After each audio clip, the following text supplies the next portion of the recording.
सीता की शादी पास के ही गांव में एक छोटे से परिवार में हुई थी। उनके पास एक छोटा सा खेत था जहां सीता की सास सब्जियां उगाती थी। मगर जो चीज़ सबसे खास थी वो थी सास के हाथ की हरी भरी सब्जियां। सीता बचपन से ही शहर में पली बढ़ी थी।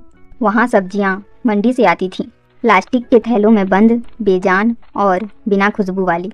लेकिन जब वह ससुराल आई तो पहली ही सुबह उसकी सास गीता देवी टोकरी लेकर खेत की ओर चल पड़ी।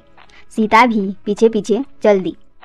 खेत में पहुंचकर सीता ने देखा कि सासू माँ कितने स्नेह से पौधों को छूती हैं, जैसे अपने बच्चों को सहला रही हों। पालक के हरे पत्ते, मेथी की हल्की सी खुशबू और बैंगन की चमकती जामुनी रंगत देखकर सीता मंत्रमुग्ध हो गई। बेटा, हम अमीर नहीं हैं, लेकिन ये सब्जियां हमारी दौलत हैं। इनमें मेहनत है, प्यार है और स्वाद तो ऐसा कि खाने वाला उंगलियां चाटता ही रह जाए। सीता ने पहली बार महसूस किया कि असली स्वाद महंगे मसालों में नहीं बल्कि ताजगी और मेहनत में होता है। जब सास ने ताजी तोड़ी सब्जियों से बना सादा खाना परोसा, रोटी, साग और थोड़ी सी चटनी, तो सीता माँ के हाथ का खाना भी भूल गई।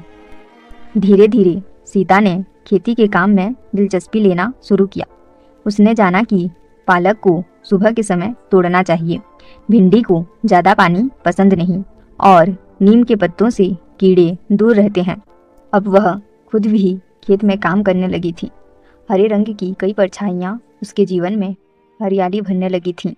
एक दिन सीता के मायके से उसकी माँ आई।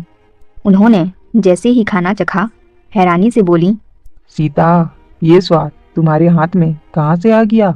सीता मुस्कुराई और बोली, माँ, ये गरीब ससुराल की हरी भरी सब्जियों का जादू है। यहाँ सब कुछ थोड़ा है, पर जो भी है वो दिल से है। धन दौलत से नहीं, प्रेम और परिश्रम से जीवन में स्वाद आता है। कभी कभी जो हमें कम लगता है वही असल में सबसे ज़्यादा समृद्ध होता है।